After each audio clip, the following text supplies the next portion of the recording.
The discovery the mining laser cut through the asteroid's surface like a hot knife through butter.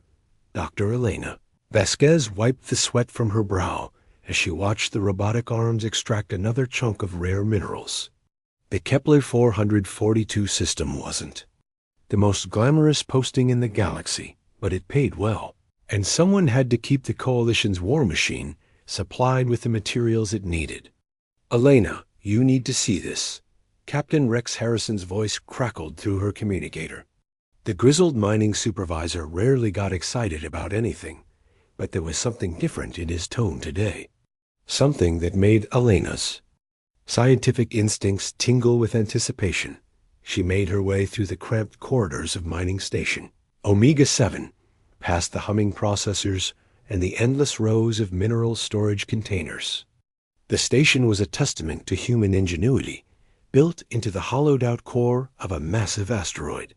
It had been her home for the past 3 years, ever since the Galactic Coalition had assigned her to this remote corner of space. Rex was waiting for her in the primary excavation chamber, his weathered face creased with confusion. Behind him, the massive mining laser had been shut down, its usual steady hum replaced by an eerie silence. "Take a look at this," he said, pointing to his scanner display. Elena studied the readings, her eyes widening as she processed the information. The scanner showed a massive structure buried deep within the asteroid, something that definitely wasn't natural rock formation. "That's impossible," she whispered. The geological surveys showed this asteroid was solid throughout. "That's what I thought too," Rex replied. "But the numbers don't lie. There's something down there, Elena. Something big." The structure appeared to be roughly cylindrical, stretching for kilometers through the asteroid's core. Its composition was unlike anything in their databases, a complex amalgamation of metals and materials that their sensors couldn't fully identify. What disturbed Elena most was the way it seemed to pulse with a faint energy signature, as if it were somehow alive. "We need to report this to the Coalition," Elena said, though part of her recoiled at the thought. Once the bureaucrats got involved, any chance of proper scientific study would disappear under layers of military red tape. "Already did," Rex admitted. "They're sending a team." The Coalition response team arrived within 48 hours, which was remarkably fast considering their remote location.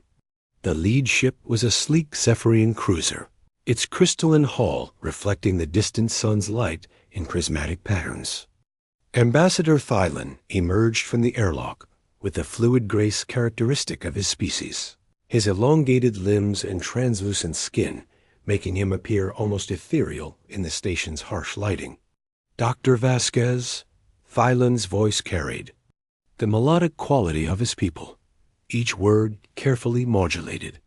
"We understand you have made a discovery of some significance."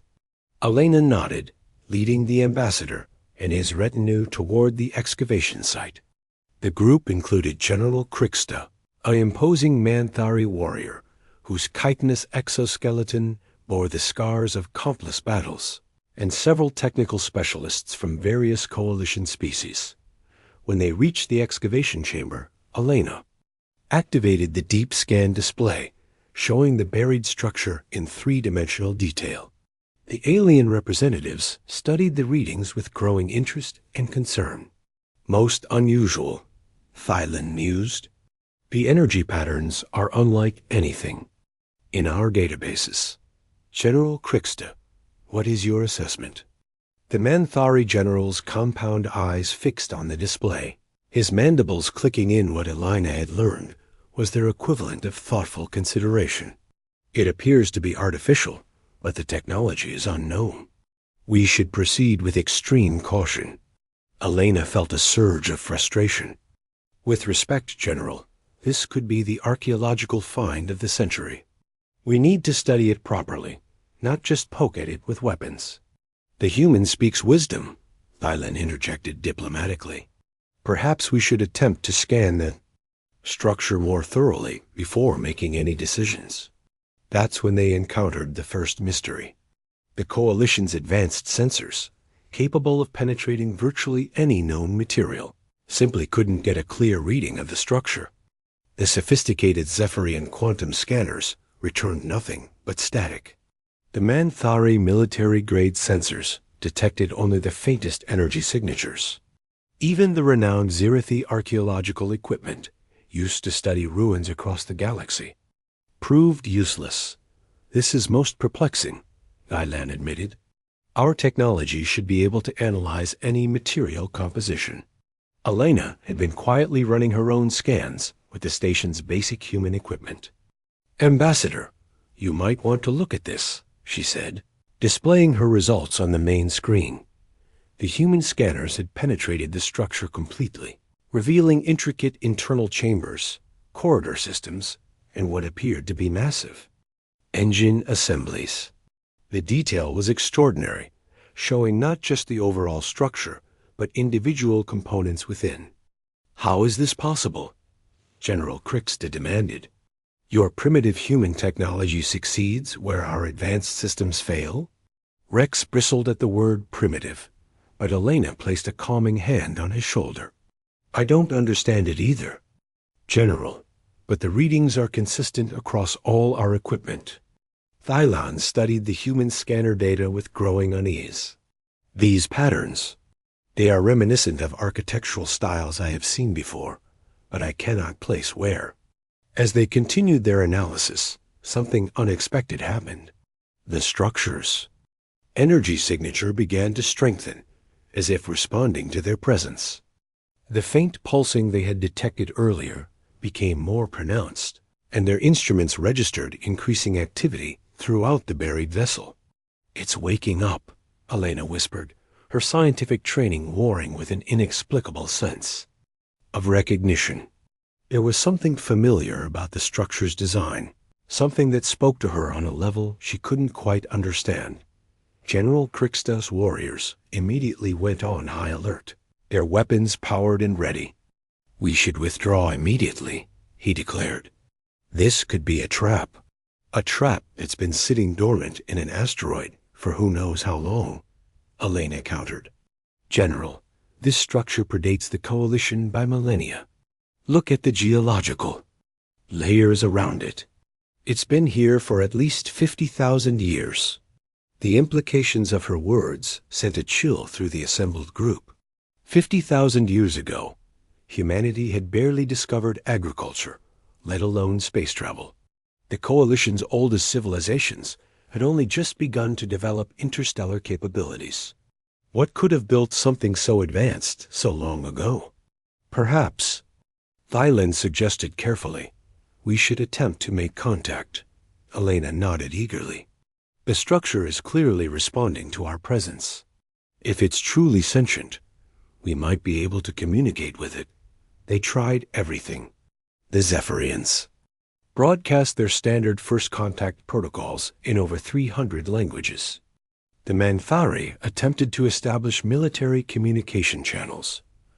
The Zirithi used their ancient diplomatic frequencies. Nothing worked. Then Elena had an idea. "What if it only responds to humans?" she suggested. "Our scanners work when yours don't.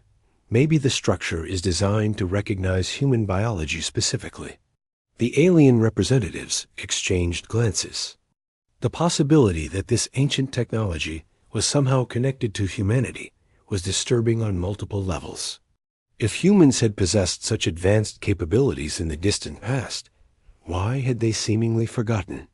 And more importantly, what did this mean for the current balance of power in the galaxy?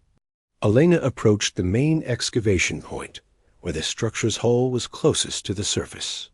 As she drew near, the energy readings spiked dramatically. The metal beneath her feet began to vibrate, and she could swear she heard something like a heartbeat echoing through the asteroid's corridors.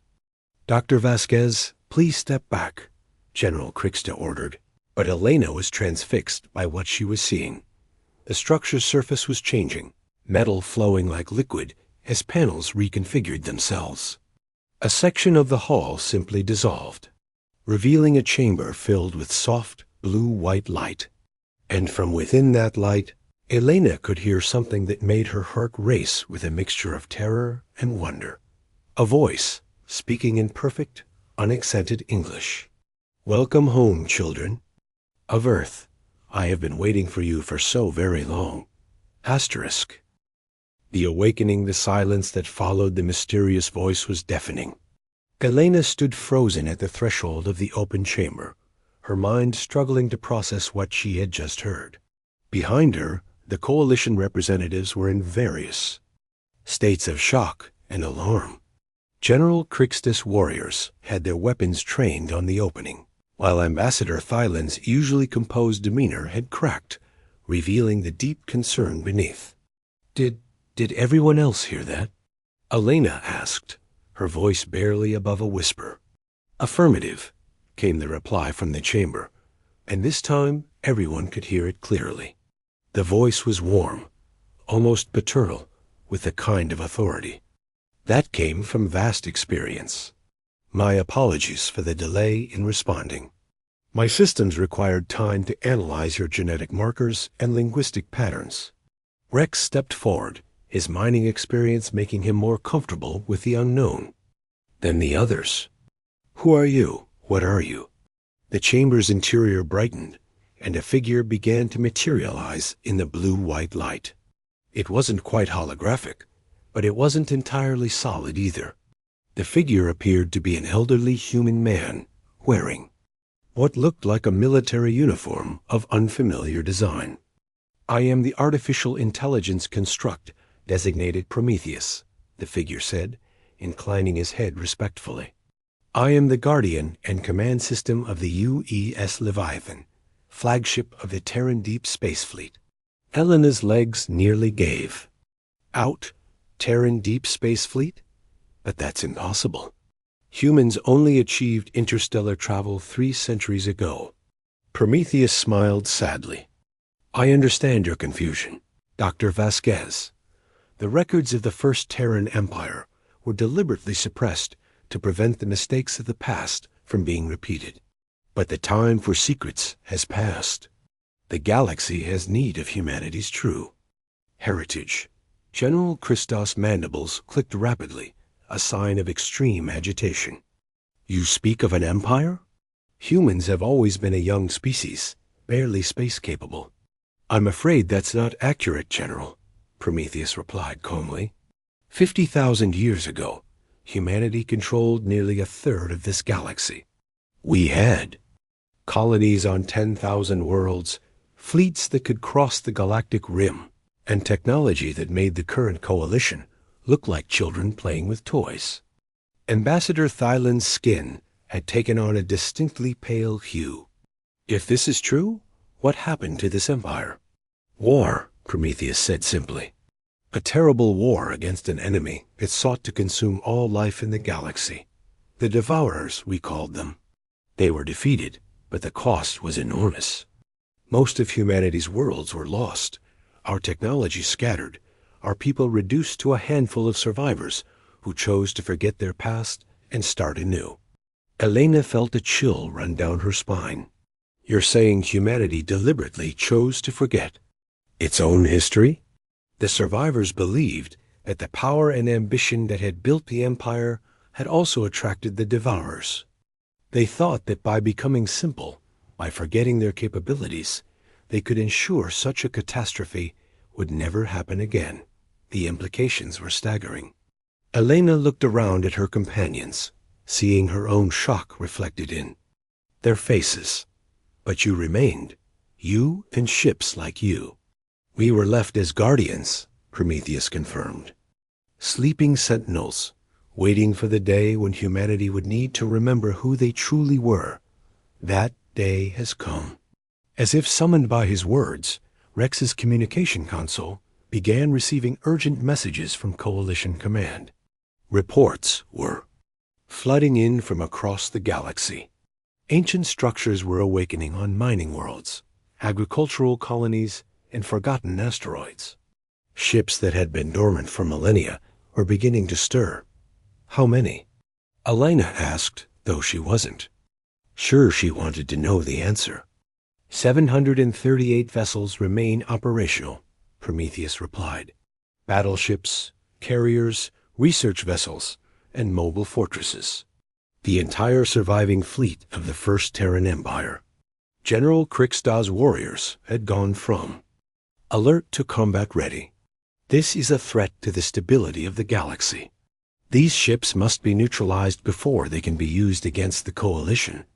General, Elena said firmly, these ships have been dormant for 50,000 years. If they wanted to threaten the galaxy, they would have done so long ago. The human speaks truth, Prometheus agreed. We have no desire for conquest. Our purpose is protection, not domination. But we will not allow ourselves to be destroyed by those who fear what they do not understand.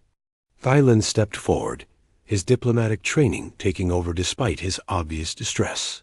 Prometheus, surely you can understand our concern. The sudden appearance of such advanced technology threatens the balance of power that has maintained peace for centuries. The balance you speak of is an illusion, Prometheus replied. The Devourers were not completely destroyed. They were scattered, diminished, but not eliminated. They have been rebuilding in the dark spaces between galaxies, and their return is imminent. Elena felt her blood run cold. You're saying they're coming back? Our deep space sensors detected the first scouts 6 months ago. They are testing the galaxy's defenses, probing for weaknesses. The Coalition's current technology, impressive as it is, will not be sufficient to stop them. The chamber fell silent as the implications sank in. Elena looked at the alien representatives, seeing the same fear she felt reflected in their expressions. How long do we have? Perhaps 2 years, maybe 3, Prometheus said. The Devourers are cautious. They will not attack until they are certain of victory. General Krikstad's aggressive posture had shifted slightly. And you believe these ancient human ships can make a difference? I believe, Prometheus said, that the galaxy's only hope lies in the union of humanity's ancient knowledge and the Coalition's modern wisdom. Separately, we are vulnerable.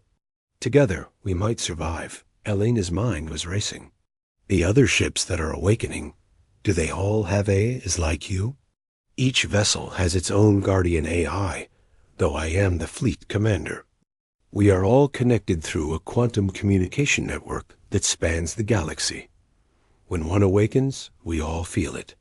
Rex, who had been quietly monitoring the communication channels, looked up with concern. Elena, I'm getting reports that Coalition fleets are mobilizing. They're moving toward the locations of the awakening ships. Prometheus nodded grimly. I am aware. Several of my fellow Guardians have already reported being threatened by Coalition forces. This is unfortunate, but not unexpected. Can you communicate with Coalition Command? Elena asked Thailand urgently. Make them understand that this isn't a threat? The Zephyrian diplomat's expression was troubled. I can try, but the High Council is in emergency session. There are some who believe this is all an elaborate human deception, a way to seize control of the galaxy. Then we need proof, Elena said. Something that will convince them that the threat is real. Prometheus considered this. I can provide sensor data of the Devourer scouts, but it will require bringing the Leviathan systems fully online. The ship will need to emerge from the asteroid. The thought of a kilometers-long warship emerging from the asteroid they were standing on was both thrilling and terrifying. How long would that take? Approximately 4 hours, Prometheus replied. But I should warn you, the process will be dramatic. Elena looked around at her companions. Rex gave her a nod of support, while the alien representatives looked deeply uncertain. Do it, she said finally. The galaxy needs to know the truth. Prometheus smiled. Very well. All personnel should evacuate to a safe distance. The Leviathan's emergence will significantly alter the local gravitational fields. As alarms began to sound throughout the mining station, Elena felt a mixture of excitement and dread. Humanity was about to reclaim its true heritage, but at what cost? The galaxy was about to discover that everything it thought it knew about human history was wrong, and that an ancient enemy was returning to threaten all life.